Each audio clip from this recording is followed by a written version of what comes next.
everyone. My name is Juliana Yee. My pronouns are she, her, and hers.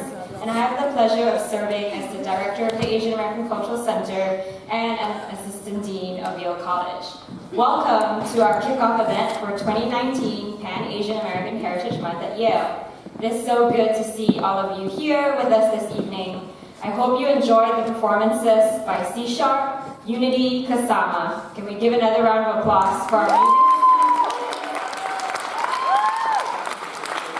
They managed to pull that off in the midst of all the midterms they're having, so I think y'all deserve extra props.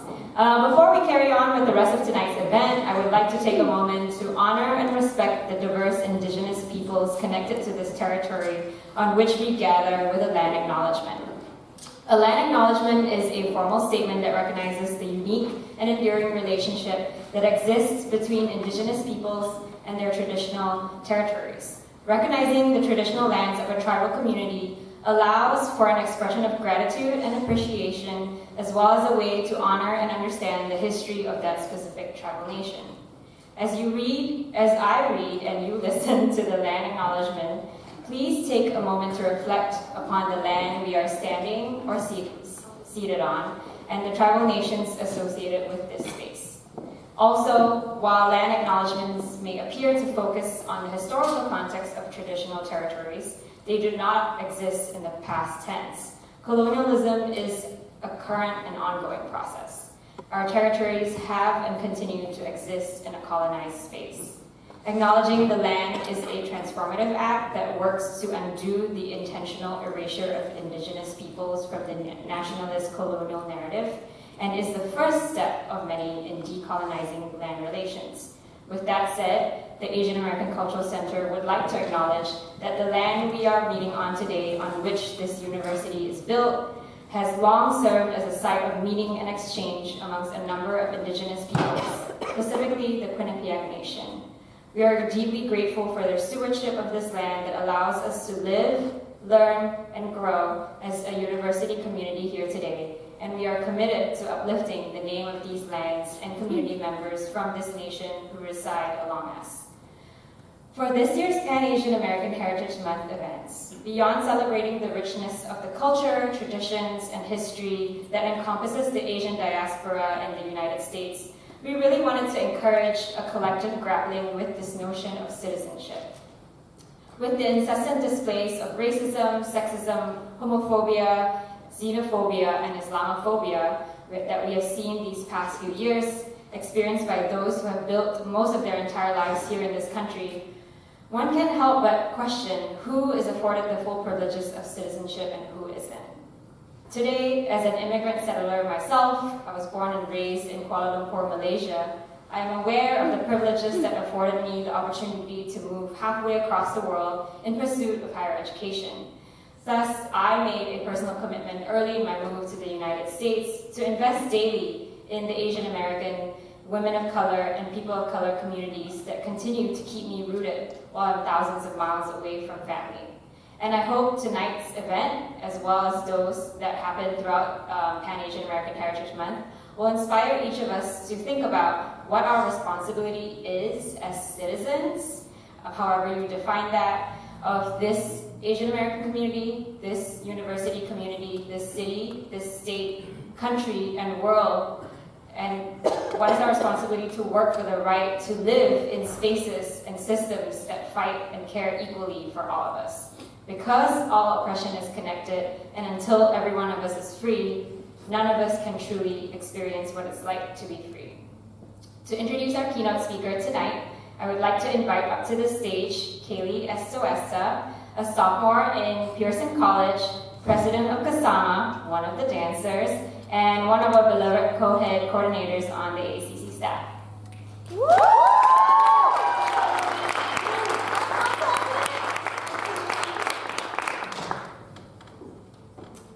Hi everyone, thank you all again for coming out tonight. So as Jim said, my name is Kaylee, and I'm here to introduce to you our 2019 Pan-Asian American Heritage Month keynote speaker, Jose Antonio Vargas. His launch into the public spotlight began in 2011 when he published a groundbreaking essay in the New York Times Magazine chronicling his life in America as an undocumented immigrant.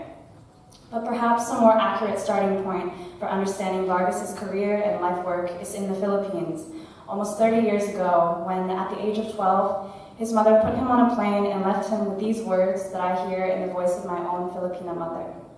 Baka malamig doon, or it may be cold there.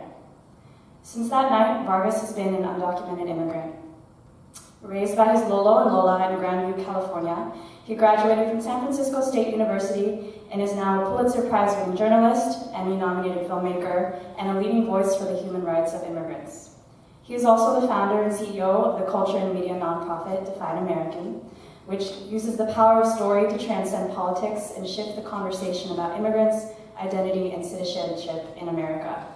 Storytelling is his tool of resistance, as it forces us to see, hear, and recognize his existence, even when the American government will not.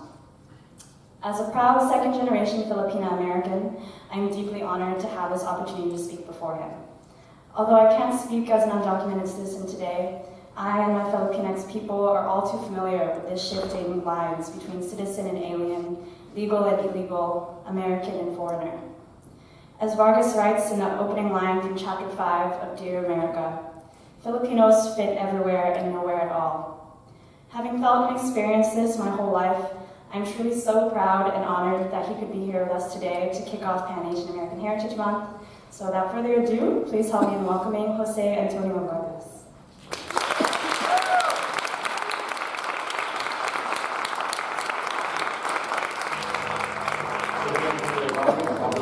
Jose Antonio Vargas is a Pulitzer Prize-winning journalist. I lived the American dream, building a successful career as a journalist.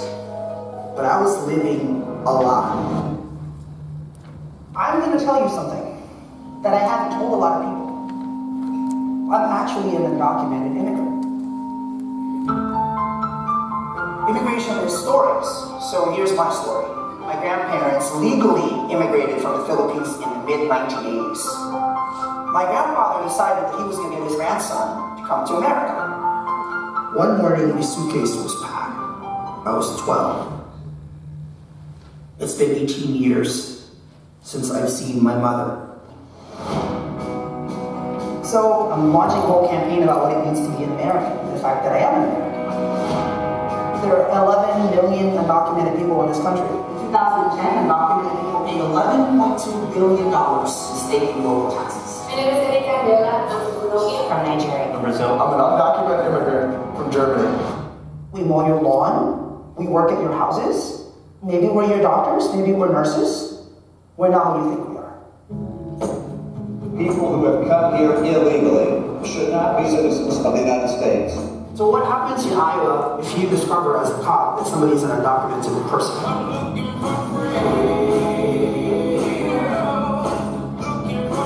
A major blow for immigration reform today. The Senate voted against the DREAM Act. I'm a conservative and I'm a hardcore Republican, but I don't agree with them on this. You're an illegal alien. No, I'm an undocumented. No, you're illegal. No, actually, this I think I've broken the law just having you in my studio. Who is really the Americans? I would say people who came here to do good for this country. We dream of a path to citizenship. We dream of contributing to the country we call our home.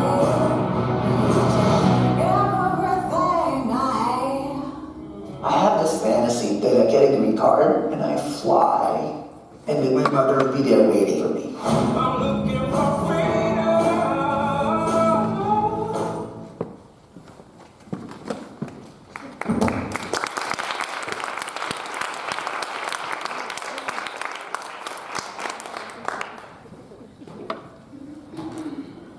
There's people in the back. If you want to move forward, you can totally do that. No pressure. Thank you for having me here. I'm a little bit under the weather, so I apologize if my voice is a little gone. I did giggling when I was in middle school. I'm so glad nobody died. It's really great to be here with you tonight, especially because everybody thinks I'm Latino all the time. So it's nice to be acknowledged as someone who's Asian. Not that I, don't like being acknowledged as someone who's Latinx, but it's great that people actually know that I'm Asian. It's wonderful to be here, and the video you saw was actually a documentary that I did for CNN and Netflix like 6 years ago. Because I moved pretty fast. I thought the moment I came out, they would deport me right away. So I kind of moved fast, and I wanted to make a documentary. Originally, the documentary was going to be about the DREAM Act, and then it became completely something else. And in many ways, this is what I've been doing for the past almost 8 years now, is how do you tell a story so specific that it's become universal? So I founded an organization called Define American, which you should check it out online. We actually house the highest number of undocumented stories online. So if you're a journalist, Milwaukee Sentinel, when you're looking for an undocumented Black immigrant, you can go to us and we can find you some that you can put in your news story, right? If you were a writer for Grey's Anatomy or Superstore or Blind Spot or any one of those shows on TV, and you want to put an immigration storyline, you contact us, and we introduce you to undocumented Indian, Korean, Mexican, Guatemalan, whoever you want, just so you can complicate the narrative that you're trying to tell. That's kind of what we do. And since I'm here, I did not realize that the Asian American Cultural Center was founded in 1981, the year I was born. So happy birthday to both of us. And that apparently it's the third oldest cultural center of its kind in its campus. I would argue that the term Asian American, some people would call Asian Pacific Islander, API, I think it's actually the most crucial. Let me explain this. I think the history of Black people in this country, in America, is immense. Black history is American history. As far as I'm concerned, every day should be Black History Day, not just 1 month. The history of Latinx people, Hispanics, I've always found that phrase curious, Hispanic, right?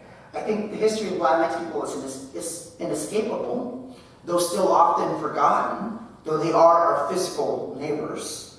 But I think the history of Asian people, and what Asian even means in America, is much more foreign, much more complex, and I think much more hidden. So 8 years ago this month, so some of you might be in middle school at that time, I started plotting coming out as undocumented. I was working at the New Yorker at the time. I had just finished my first documentary and premiered at the Rebecca Film Festival. I was kind of at the height of my journalism career, and my driver's license, the only piece of ID I had, was about to expire, right? I'm proud to say that I believe Connecticut is one of the states that allow undocumented immigrants to drive. There's only 12 states that allow us to drive, Connecticut being one of them. In most parts of the country, we can't drive. We're not allowed to. So I had this driver's license. It was going to expire. It was the only ID I had, and so it was either I leave the country, self-report, or I do what I'm doing now. To be perfectly honest with you, I actually thought it would be much easier to just leave, because my career meant a lot to me. It was kind of everything I had, and I knew the moment that I outed myself as undocumented, given the fact that I'm already gay and I'm already Filipino, I'd be like, 3 things. And for many journalists and newsrooms, that's way too many things to have to carry around. And I knew that the moment I do that, I'm no longer a journalist and a filmmaker. I would now be an activist and advocate. And they don't mean that in a positive way. It's more kind of as a pejorative, right? So I started plotting what I would do. And hence, Define American was born. I'm from the Toni Morrison School of Storytelling. I firmly believe that, as she said, narrative is radical, creating us at the very moment it is being created. When Define American started 8 years ago, almost 8 years ago, we had no staff. It was all volunteers, my friends. Now, I'm proud to say that as an undocumented immigrant, I employ 18 people. We have a staff of 18 people all across the country, Nebraska, Kentucky. We actually just hired somebody from North Dakota. I believe diversity is way more than just people's identities. It has to be where we come from geographically. So just to give you some context there, so as an undocumented immigrant, I can start a nonprofit organization, I can have a production company that produces films, I can employ people, but I cannot be employed. And even though I can provide health insurance and benefits, I cannot have the same benefits that I provide to all of my employees. I have to buy my own. Isn't that interesting? Completely against what people say when people say that people like me tax security. Tax security and healthcare and all of that. To me, when it comes to alliance building, what people call intersectionality, I think that what matters most is how we put that into practice. The people you hire, the kind of campaigns and programs you run, the coalitions you build with specific groups. I don't know if you've been following the campaign with 21 Savage, the rapper. I'm proud that Define American was actually one of the coalition groups that made sure that he was released, and then connecting the dots between mass incarceration and mass detention and how it impacts Black immigrants in this country. A couple of years ago, Define American hosted a gathering at the Kennedy Center, of all places, of Native American indigenous tribal leaders with undocumented immigrants together, and the title of the two-day convening was Land and Citizenship. And we hired a Native American chef and a Mexican American chef together to talk about how we cook food, how we prepare food, and where food comes from, right? In my experience, it's much easier to talk about intersectionality and solidarity than actually doing it. Too often, egos get in the way. For people in DC who create policy and live with the partisan politics of this issue, immigration and immigration reform are about Latinx people, not Asian people, not Black immigrants, not white immigrants. I can't tell you how many situations I've been in when I would be the only Asian voice in an important conference call or a press conference, and the only one they included, and the only way I got included is because my name is Jose Antonio Vargas, and my name would attract reporters, whatever that even means. Never mind, of course, that Asian immigrants are the fastest growing undocumented population in the country. If you just take Koreans, 1 out of 7 Koreans is here illegally, 1 out of 7. Never mind that 72% of all Asian adults are immigrants. 72%. Asian people in this country are actually more immigrants than Latinx people are immigrants. Never mind that in the narrative of a changing America that is beyond Black and white, and has always been beyond Black and white, right? Mixed race people. Asians are the fastest growing immigrant group and racial group. So our goal at Define American is not only to be inclusive in our storytelling, but also to be expansive in the messages we put out. So messages that don't perpetuate the good immigrant and bad immigrant narrative. Messages that don't perpetuate the good minority narrative. Actually, for all the non-Asian people in this room, can you stop doing that whole good immigrant model minority thing? Asian people can't carry the weight of it, and neither can you. Messages that give agency and power to undocumented people. I'm really proud of this guy, if you've heard of him, Jin Park. So Jin Park founded the Define American chapter at Harvard College. I actually met him when I got invited by the college Republicans at Harvard. Hey, come over, let's talk immigration. So I showed up, and I brought Jim with me. I figured 2 Asian people, why not? And we had this very provocative conversation with members of the college Harvard Republicans talking about immigration and race and identity. So he's been a member of our team for a while. When he said he wanted to apply for the Rhodes Scholarship and that the Rhodes Scholarship did not allow undocumented immigrants to apply, it says citizenship requirement, we challenged that. And with Jin, and thankfully I'm proud to say that Jin has now become the first undocumented Rhodes Scholar. But when this happened to us at Define America and with Jin, we had to make sure that the messaging was done just so that it didn't perpetuate this good immigrant model minority thing, that he's so special and such a genius, right? A Harvard student, so therefore he's better than everybody else. He's not. So this idea, I love this quote from Jen, a human being shouldn't have to be a genius or economically productive to have access to equal opportunity. At Define American, we believe firmly that we are the stories we tell. We are the stories we tell. And the questions that guide our work at Define American, ever since, isn't that the most horrible photo you've ever seen? Ever since I decided to come out as undocumented. So here are the questions we like to ask. How are immigrants being portrayed in the news media, in articles, in TV shows, and radio programs? How are immigrants being portrayed in movies and television? How are teachers, this is really key, how are teachers and educators talking about immigration and immigrants in the classroom? How did we get to a point in this country, and I'm saying this as a gay man, I'm proud to say, as someone who's been out since I was 18 years old, I'm proud to say that we live in a country where a celebrity says something homophobic, usually the next day they have to apologize, right? Because they get dragged on Twitter, shamed on social media. Then the next day they apologize and then they give money to gay organizations and LGBTQ groups, right? That's how that works. in immigration in this country is not only is it culturally acceptable to be anti-immigrant, you actually win the White House. So how did that happen? At a time of the essential Black Lives Matter movement, at a time when we must never forget about Native Americans and indigenous people, how do we talk about immigrants and insist on telling America's full story? Full story. As a journalist who happens to be undocumented, I say with no reservation, been traveling the country nonstop for almost 8 years, 5,300 events in 49 states, talking to as many conservatives, Tea Party members, and Trump supporters as I possibly can. I am really afraid to say that immigration is the most talked about, yet least understood issue in American life today. We understand it so little that we shut down the federal government for 35 days because of it. And I say this as someone who multiple times a day, I have to explain to people, Democrat, Republican, Trump supporter, Trump hater, why I can't get legal. That's the number one question I get asked. Why don't you just get legal? This is so much more fun.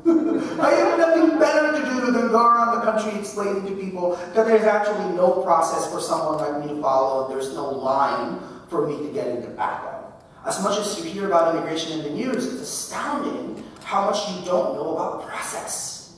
How do people lose their status? How do people gain their status? Because of what Bill Clinton signed into law in the mid-1990s, right? Undocumented immigrants like me, the only solution for someone like me is to go back to the Philippines, accept what's called a 10-year bar, and try to come back.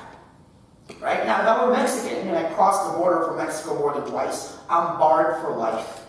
At Divine American, we've collected so many stories of families where the wives are U.S. citizens, the children are U.S. citizens born here, yet the dads, the fathers, are all undocumented immigrants, and they can never adjust their status because of what Bill Clinton signed into law.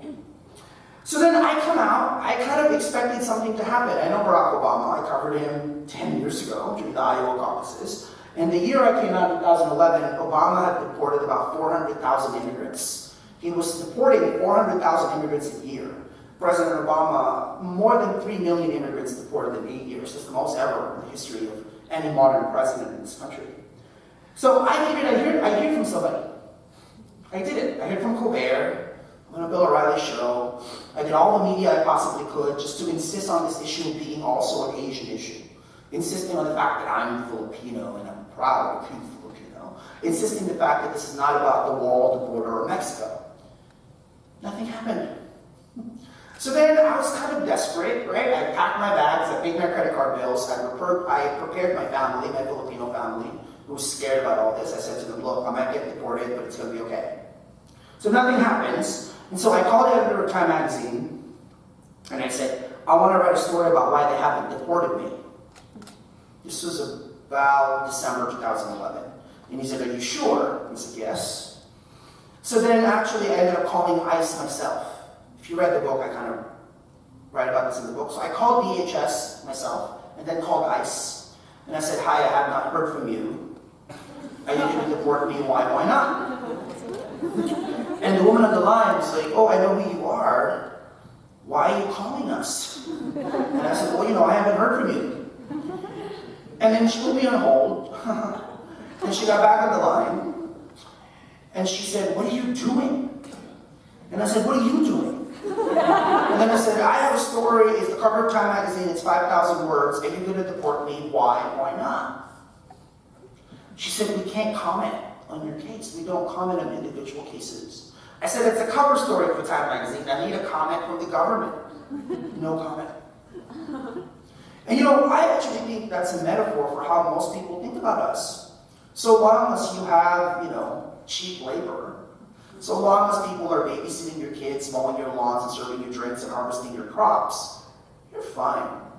It's not your problem, right? In a country addicted to cheap labor. Well, talk to black people about that, right? Talk to the Irish and the Chinese who built the railroads.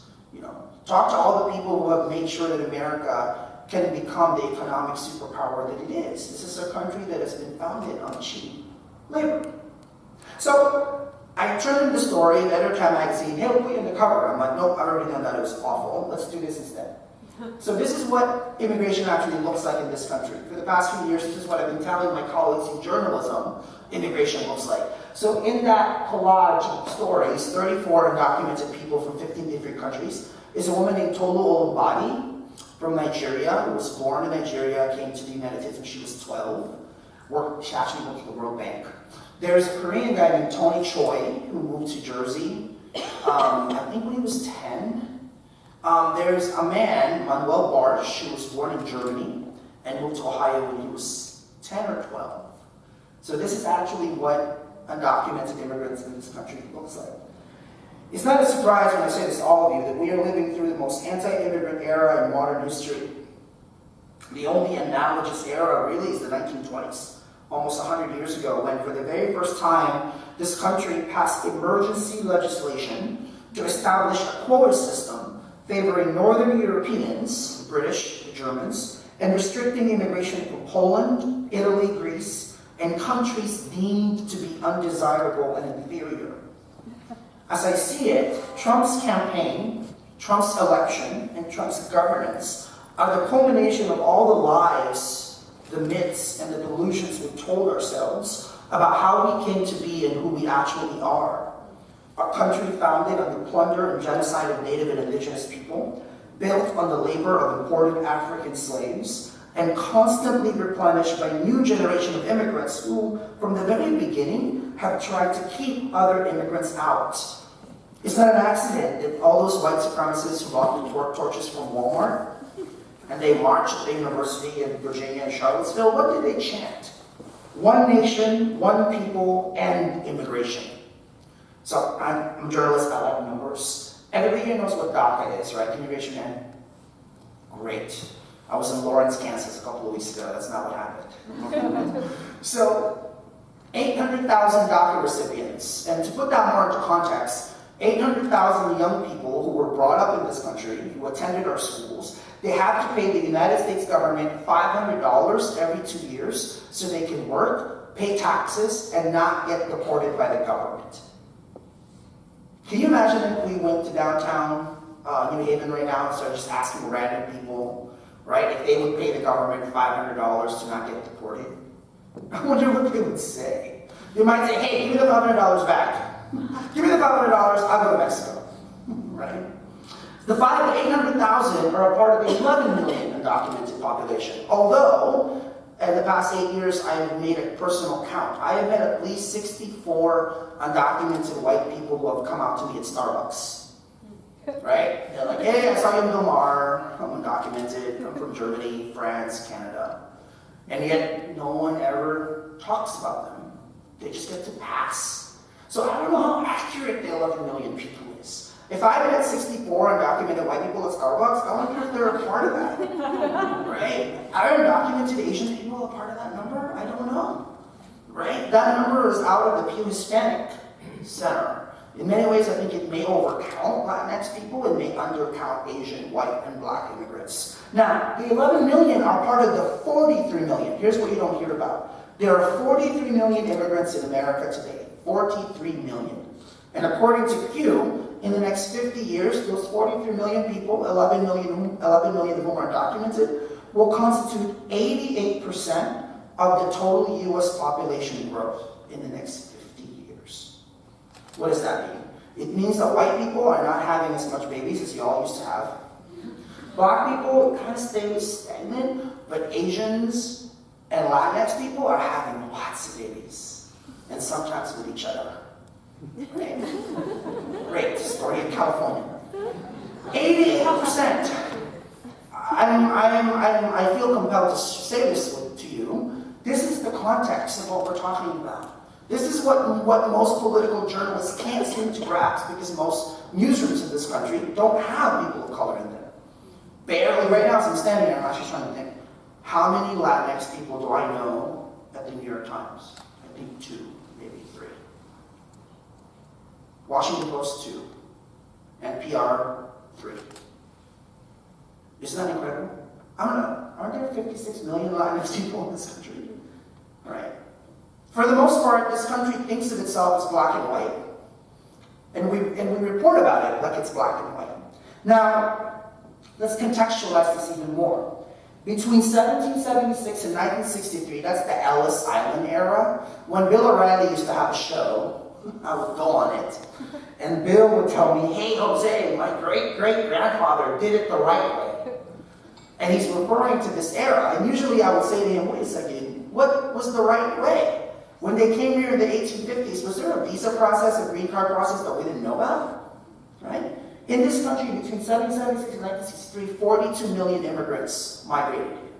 Now, after the 1965 Immigration Nationality Act, between 1966 and 2016, 43 million. Now, think about that for a second. Think about that. 42 million immigrants in 187 years, then 43 million immigrants in 50 years. And most of those immigrants from the past 50 years are not coming from Europe. They're coming from Latin America, and they're coming from Asia. That's a lot of change in a perpetually changing America, forever resistant to change. It's no wonder that we are where we are. And when it comes to immigration, I would argue that we have been so distracted by partisan politics and often inscrutable policies that we're not even asking the hard questions. I'm at Harvard yesterday, and now I'm in Yale. And I have to tell you that this question of why people move, like why do people move? I got into this really interesting conversation, not yesterday, the other day, at the history department at Harvard, because I'm trying to do something with Asian history. And this idea that we don't talk about the push-pull factors of migration. And now, since I'm here, I'm wondering how often that gets to be a part of the conversation. So why do people move, exactly? Right? What does U.S. foreign policy and trade agreements have to do with migration patterns? So as I said, I'm Filipino. FYI, there's 4 million of us in this country that we know of, including Vanessa Hudgens and Taryn Chris. Right? There's 4 million of us, 2 million in the state of California alone. So I was doing a Tea Party event in North Carolina, and I said to this man that those numbers, that there's 4 million of us. And then he said, well, Mr. Vargas, why are there so many of you here? And he didn't mean that in a nice way. And all I could say to him, sir, we are here because you were there. Right? The Spanish-American War, after the Spanish-American War, you signed the Treaty of Paris, and then you sold the Philippines like we're cattle to the United States because you needed what? A window to the Orient? Right? So what happened to Central America in the 1980s? Which regimes did the Reagan administration side with during the wars in El Salvador, Guatemala, and Honduras? Why did Honduras get to be so violent? Who started the drug war? Are we surprised that Syrian refugees are wanting to come here when we're bombing parts of the Middle East? Do you even know your own history? It's way more complicated than people are coming here because they want the American dream. Well, of course they do. Right? That's the biggest export of this country, Hollywood, where it likes to sell itself out to the rest of the world. But part of that part of that consumerism, is also this country's economic and foreign policies. I would argue that we are here because you were there.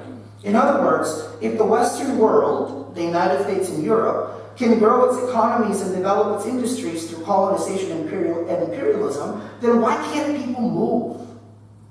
And why is it that when white people move, it's courageous, it's necessary? What is it? Manifest destiny. White man's burden. But when people of color move, what's the question? Is it legal? Is it a crime? Will they assimilate?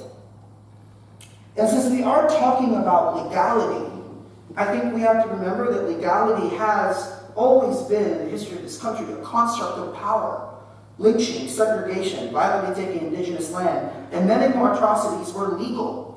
Barring women to vote was legal. Jim Crow was legal. A law called the Chinese Exclusion Act, passed in 1882, barred all Chinese laborers, skilled and unskilled, from immigrating to the U.S. for 10 years.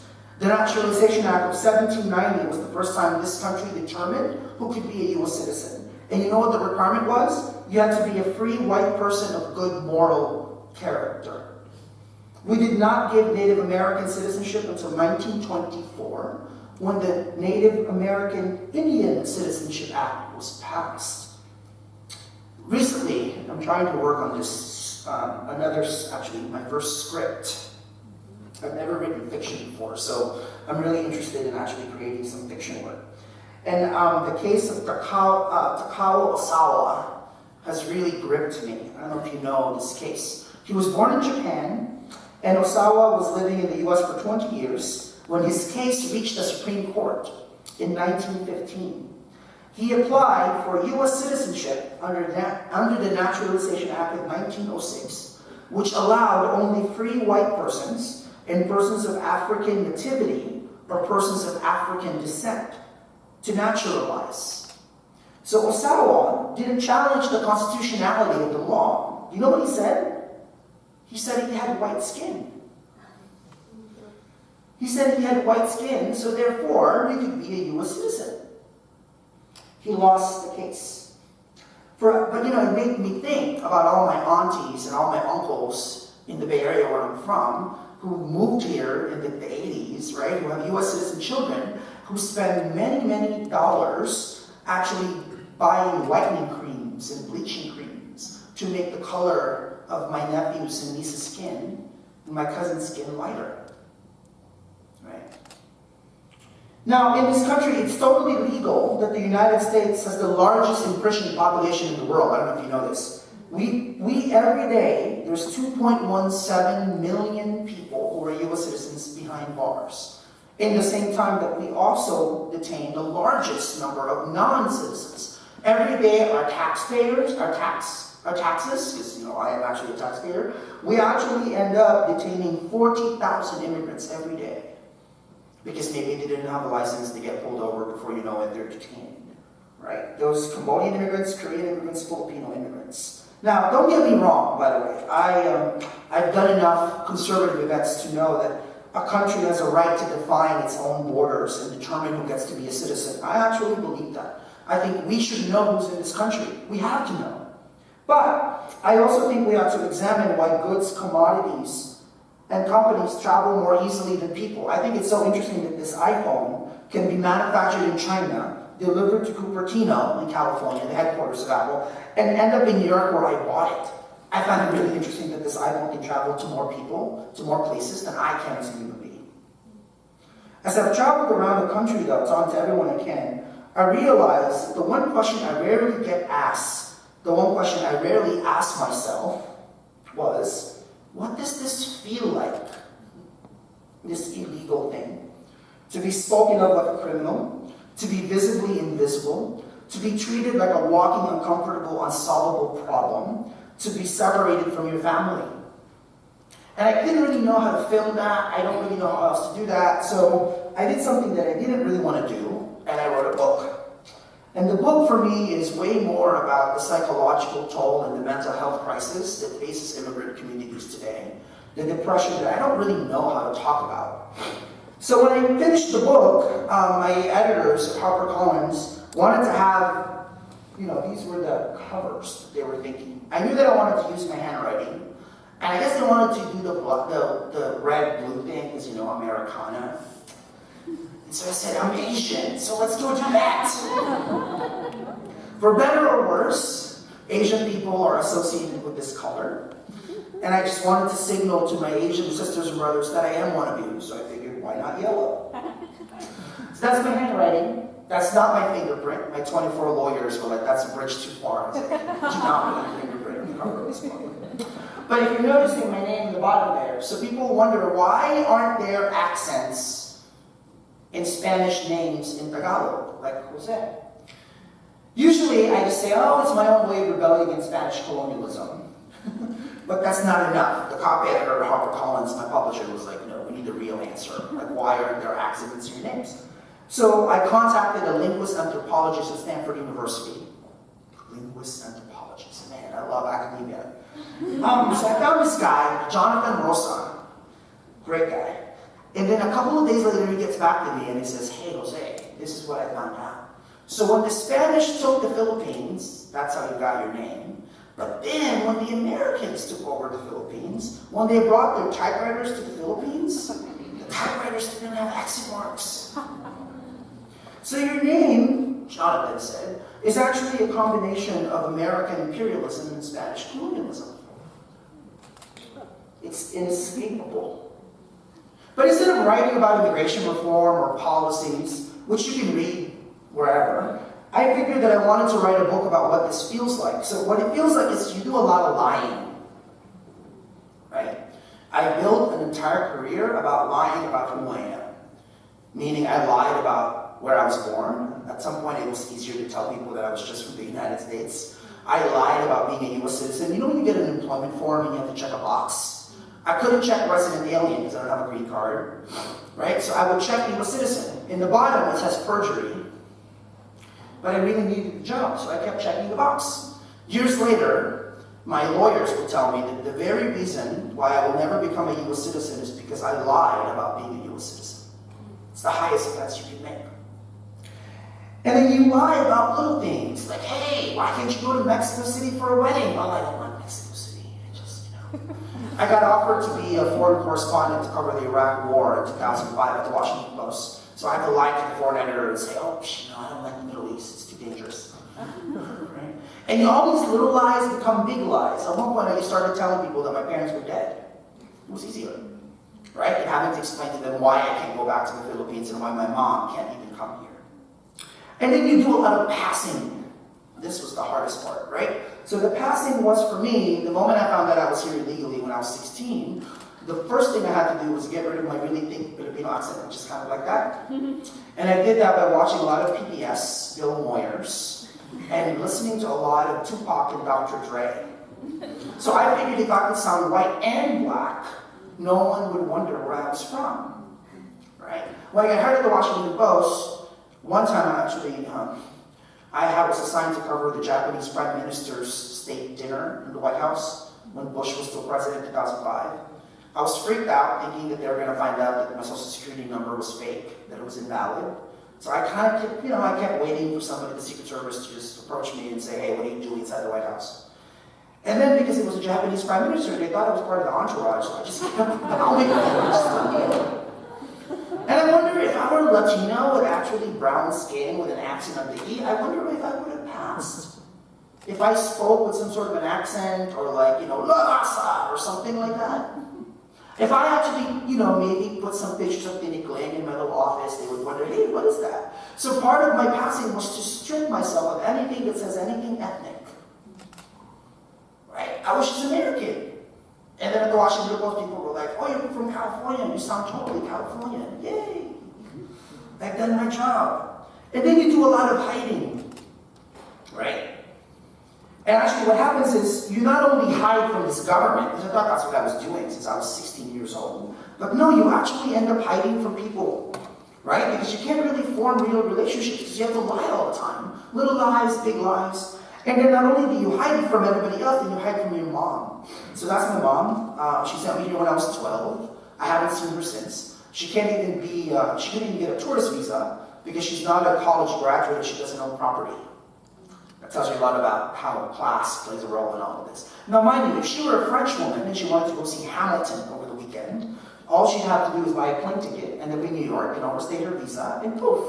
She's an undocumented French woman with a cute little French accent and nobody would wonder why, right? Now, she's, I think, 2 more years for her to come here legally. She's been waiting for 16 years. If you come from third world countries, where did that come from? Third world countries. If you come from third world countries like India, El Salvador, Guatemala, Philippines, that's how long you wait.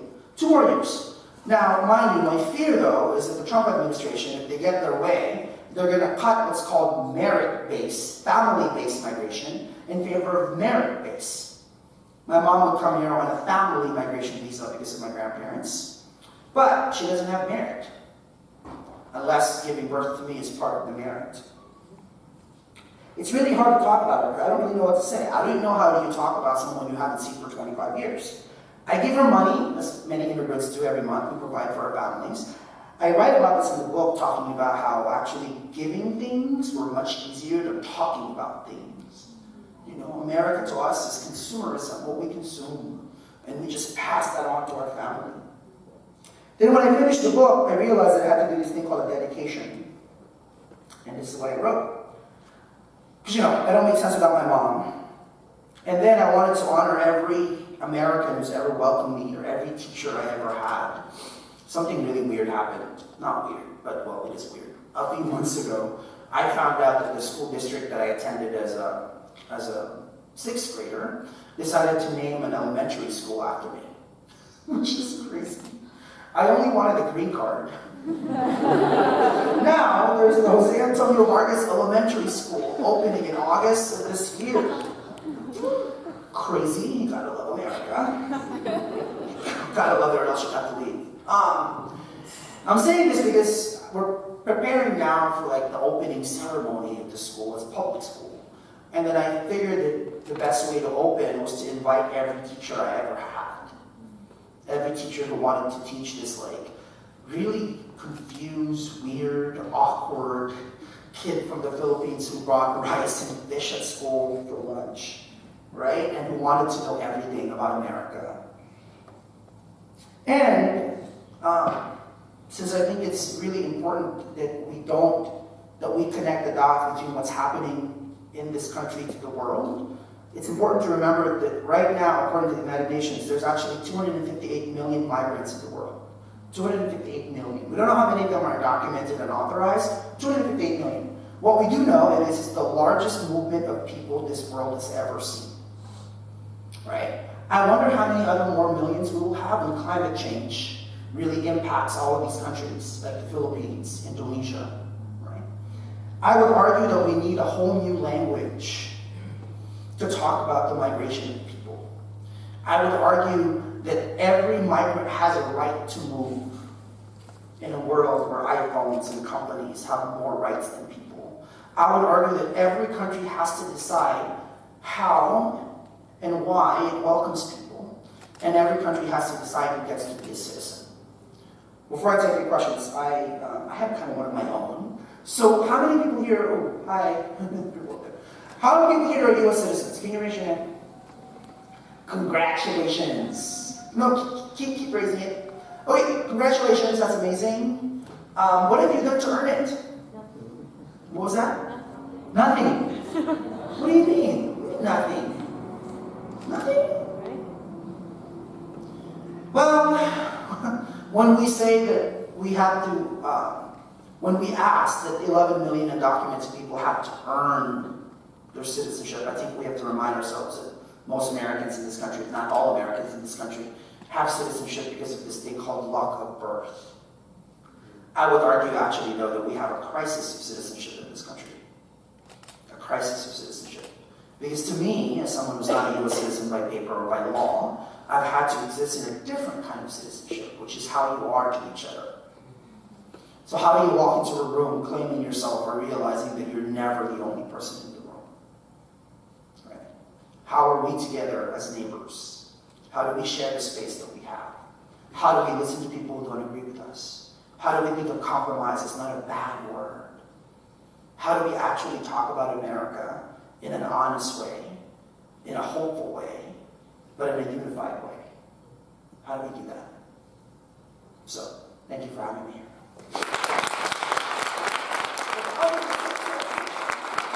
Questions? We have, I think 15 minutes or so for questions, so please people ask me questions, or else you're going to make me nervous. Oh, and I have books here, apparently, in the back, so I can sign the yellow books.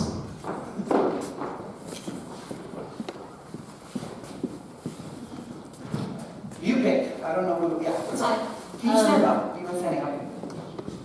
Hi, thank you for coming today.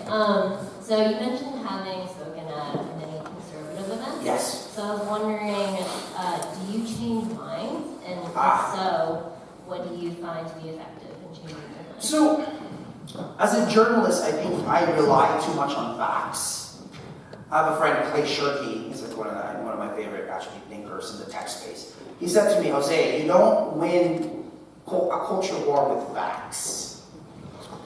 But actually, I found that when I go to these events, and that's why I do Fox News, right? Whenever I do Fox News, I get invited by like the Chamber of Commerce in Omaha, right? Because they're so confused why I am the way that I am. And usually I bring my tax forms with me. One of them in the beginning actually said, you should sue the government, Mr. Vargas, taxation without representation. Because they just couldn't believe, I mean, think about it. I mean, since we are here in Yale, let me kind of accentuate this fact. Undocumented, so this April, tax season, I will sign a pretty big check to the IRS.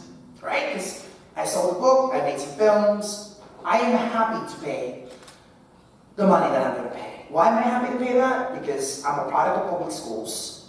I love public libraries. I love that the roads are paved. I love that my 81-year-old grandmother has a senior center in Mountain View, California that she can call when I'm not home, that can drive her to Kaiser for her appointment at the hospital, right? I love paying the taxes because I know that it's a relationship between the resident or the citizen who's not a citizen and the government.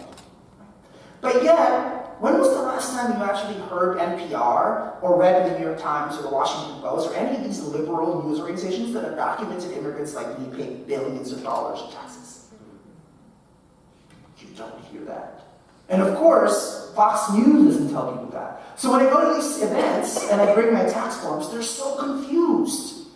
They're confused about the fact that my name is Jose and I look like this.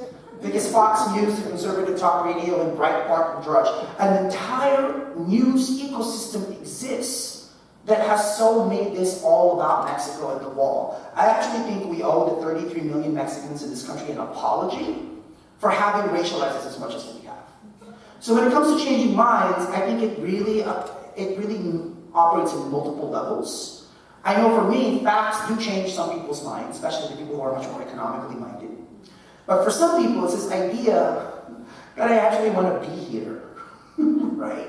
Because they've been told, it's most cemented in people's psyche that we hate America, or that we don't want to be here. So I think there's that. That's why for us, storytelling is the way we do our work, right? Because how do you argue with someone's story? You can't, right? But you have to be also willing to listen. So we actually, right now, we're training a lot of undocumented people to get on conservative talk radio. That's going to be a big one for us. Because we can't just surrender that space. Any other questions?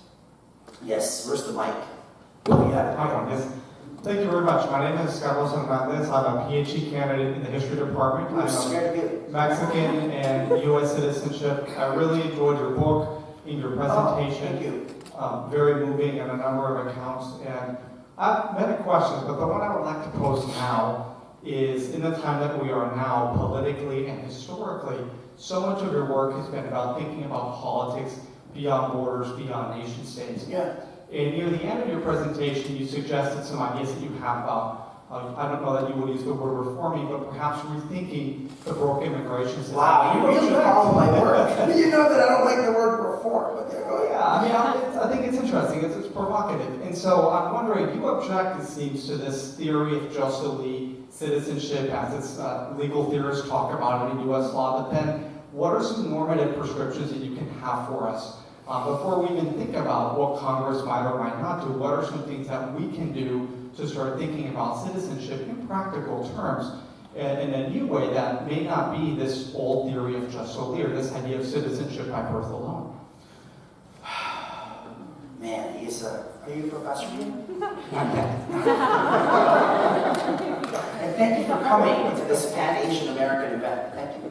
I think it's so important that we cross cultures. I think that's really important. I don't know if you know this, but when I was writing my book, I was actually giving myself permission to leave.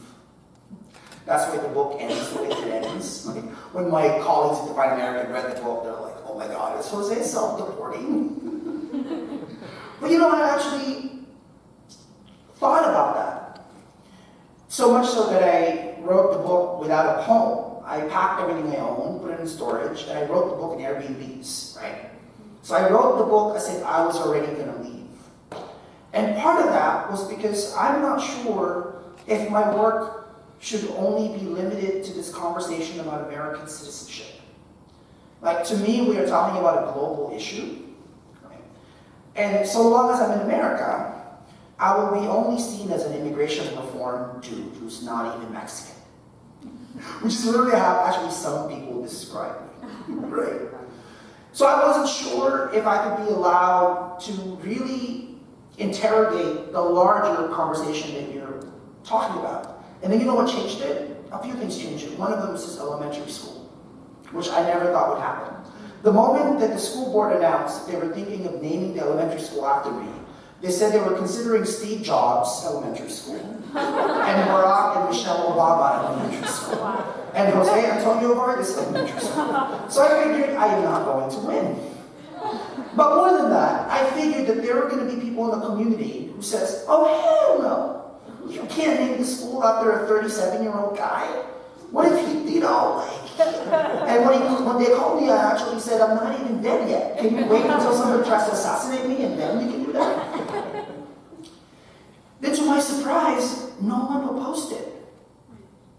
And then to my surprise, I beat Steve Jobs, which is crazy. Steve Jobs, I didn't invent the iPhone.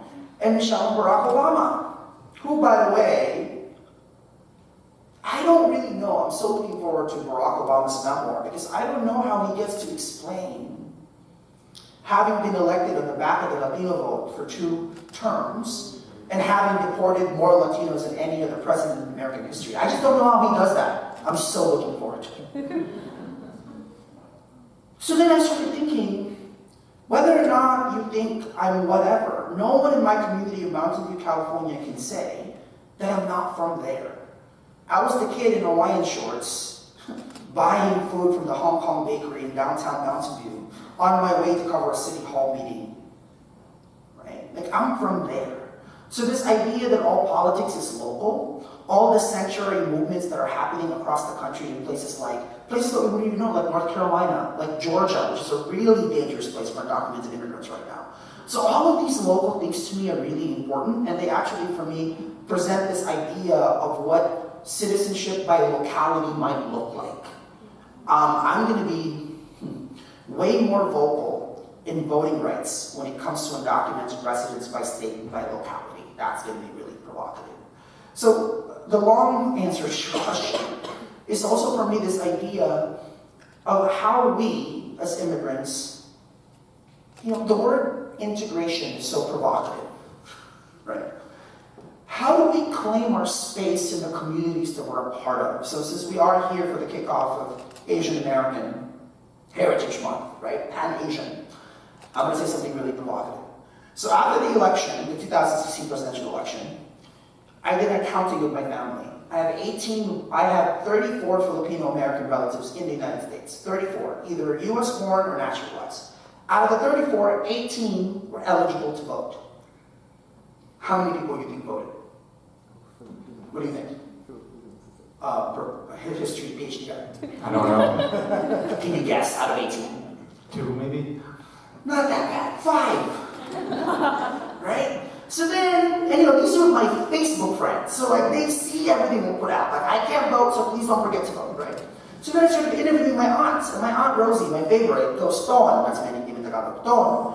I bought the cabri, we bought the house, I sent your cousins to school. I'm done. Right?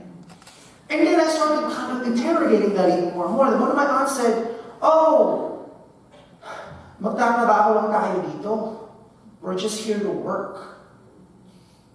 And then I started thinking, how many immigrant households think that? Think that America is just what they buy at Macy's on Thanksgiving, Black Monday sale. Who think that America is just something that wants our labor and don't really want us here. So part of the crisis of citizenship is the crisis that we have of people who are here legally who have not taken the step to become US citizens. That's a big conversation. And I want to leave here tonight with some really, a real ask, especially with all the Asian students in this room, actually doing an accounting in your family of how civically engaged your relatives are. Right? I'm sad to report that when they do an analysis of Asian American civic participation, often we rank last. Not because, by the way, Koreans don't help other Koreans and Chinese don't help other Chinese and the Filipinos. There's a lot of helping happening within these communities. But this idea of an Asian community, a Pan-Asian community. What are the Indians doing for Filipinos? What are the Koreans doing for the Mexicans? That, to me, is a question of citizenship. Right?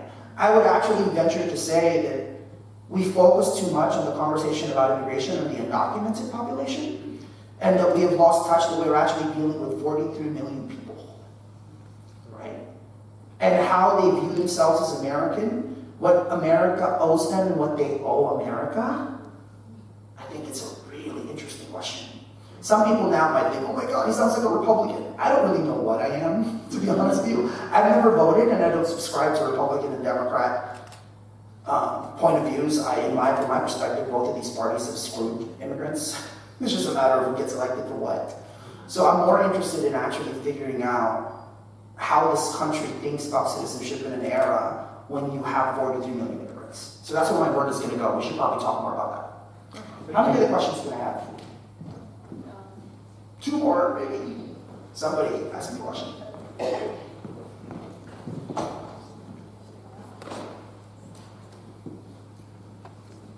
Hi. Oh, you wrote it down. I'm scared. Thank you. I'm a visiting PhD at the Econ Department from Peking University in Beijing, so I don't have a US citizenship.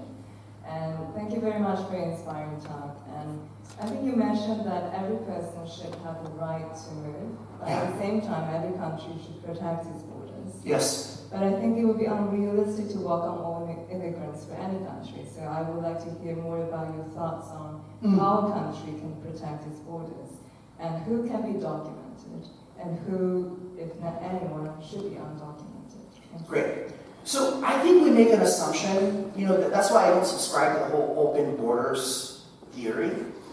Because the world has always been open borders so long as the Western world was doing the opening, right? The divine right of kings, right? So it's always been about how the Western world defined what the world looked like. Now, China, by the way, part of the reason why I was thinking of leaving the country is I really want to go to China.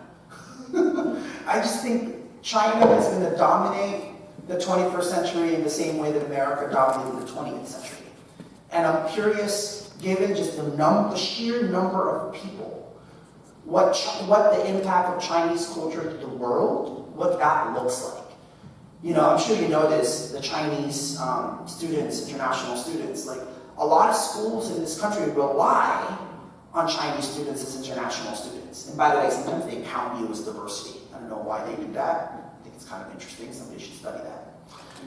But to your question, I think what has been bastardized in this entire conversation about migration is that if you actually gave people the option to move freely, I would argue that most people would not.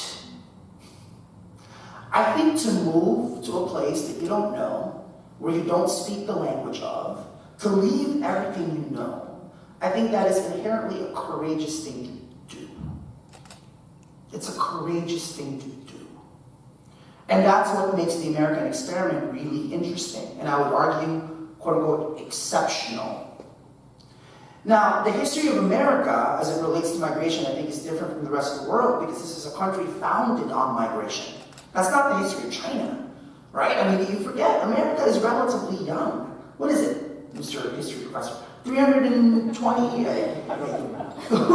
It's not that old. So, I think when I say that a country has a right to determine who gets to be a Chinese citizen, right now I'm doing actually a study in Japan, like how Japan's immigration policies has contributed to the economy of Japan and how they don't welcome outsiders as quote unquote Japanese, right? I think every country has a right to determine what that is. However, if you look at the story of Japan, you look at the story of Canada and Australia, clearly for their economies to evolve, they need fresh blood from other countries. So they need to determine what that looks like in their country, who they're going to welcome. Do they have to speak Japanese? What kind of taxes do they have to pay? All of that to me has to be a part of the conversation, right? However, when I say that every migrant in the world has the freedom to move, I think I'm talking about that from a natural rights perspective, right? However, I would say, and my only view of foreign policy is limited to like The Economist, and the Wall Street Journal, the New York Times, and the Washington Post, since I haven't seen the world. I'm actually really curious how all these different countries, not only the Western world, determine who gets to be welcome. That's why China to me is fascinating. Like how, now that the Chinese diaspora is so big, how do the Chinese people in China determine who's welcome in their country? Apparently, Filipinos are very popular in China. Apparently, I didn't know that. And I'm curious, when they get there, are they just a help? Right? Can they move up in the Chinese economy, the ladder? I don't know. So that's not really like a simple answer to your question, but I think, but what you can probably know is I'm also wrestling with what the compromise looks like in that. Yeah. Any other questions? So good afternoon. My name is Angie Drobo. I'm actually undocumented, unafraid, and here to stay. Oh, yeah. Cool. Yeah. And you go to school here? No, I don't. I go to UConn, the University of Connecticut. Oh, cool. Awesome. Yes. So my question to you is more like I feel that the dreamer narrative has hurt a lot of our communities, especially for parents, unaccompanied minors, people who couldn't apply for DACA, including myself.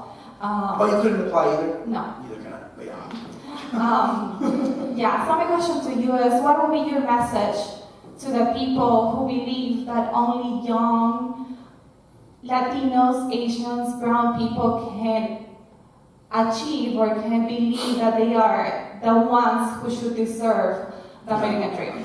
Can you explain to people what the dreamer narrative is? Because I'm not sure everybody here knows what that is. Yeah, sure. So the dreamer narrative is thinking that undocumented young people who came because their parents decided to bring them without asking them to see if they wanted to or not, but they stayed here, they overstayed whatever, if it was their visa or if it was something else, that if they cross the border or whatever. Later on, they want to go to college and they want to achieve higher education and be educated, whatever that means. Then there is this, so there was this law so DACA came up with Obama, and a lot of undocumented people, young people was able to apply for it, and then the dreamer narrative came up to be those who came as young when they were young and want to go and achieve a higher education were the ones who are worthy of becoming later on citizens. And let me just so I graduated from high school in 2000. They introduced the DREAM Act a day before 9/11 in 2001. So when people say the dreamer narrative, I actually refer to it as part of the DREAM Act, because it's spelled out DREAM Act. But now, as you're explaining, part of what's happened is it's become this, they're college educated, they speak English, they've assimilated in America, so therefore they are more deserving than their parents or their siblings who may not be as palatable, right, as quote-unquote other immigrants. Well, pardon my French on this, I think all of that is bullshit. Meaning, I do not, from the very moment I came out as undocumented, I pushed back against that. Because I'm from I just turned 38. Thank God we're Asian, so we age well. I just became 38, and I'm part of this older dreamer. We call them elder dreamers. I'm from the elder dreamer generation, right? We were dreamers before the DREAM Act was sexy, before the DREAM Act was even here. And when I say BS, what I mean is I don't want to subscribe to that narrative anymore, to this idea that only a certain number of people, right, should be allowed or are more deserving. I actually have always thought that the beauty of the dreamers, who don't want to be called dreamers, many of them, right, is that they're the bridge to the larger conversation about parents, about aunts and uncles, right, about the fact that so many of us don't work, white-collar jobs or go to college, right? That many of us come here because of what U.S. foreign policy have done in our countries. What did NAFTA do to Mexico? All of that. However, this is why our work is so media-focused. For the most part, journalists don't write it like that, right? That's why a lot of what we do is really impacting. I don't know if you remember when Trump started using the phrase chain migration. So we were the organization that I think we contacted 5,000 journalists and just said, do not use that term. At the very least, put quotation marks in it, right? Anchor baby, chain migration. So my fear, though, to be honest with you right now, is that I don't know if the immigrant rights groups are organized enough that when Trump says, I'm going to legalize the dreamers and I'm going to cut legal immigration by half. I'm not sure how we would counter that. I, for one, would be against that. That's like some sort of bargain that I don't think we should be going ourselves on, we should be submitting to. But right now, even the Immigrant Rights Organization don't really talk that much to each other. And I'm going to say this, there's not enough work happening within API and Latinx communities. There's just not enough. And to me, that's probably one of the saddest realities. Those two groups don't do enough together. That's why I think it's great that there's so many Latinx people here tonight. And that's that kind of thing that we have to work on more. I think that's it for questions. I'll be signing books at the back. Thank you so much for coming. I really appreciate it.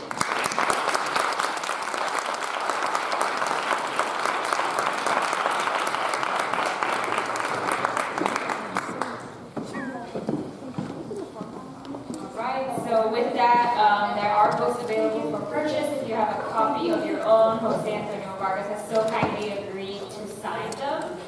So if you want to make your way towards the foyer, past the entrance, that's where you will be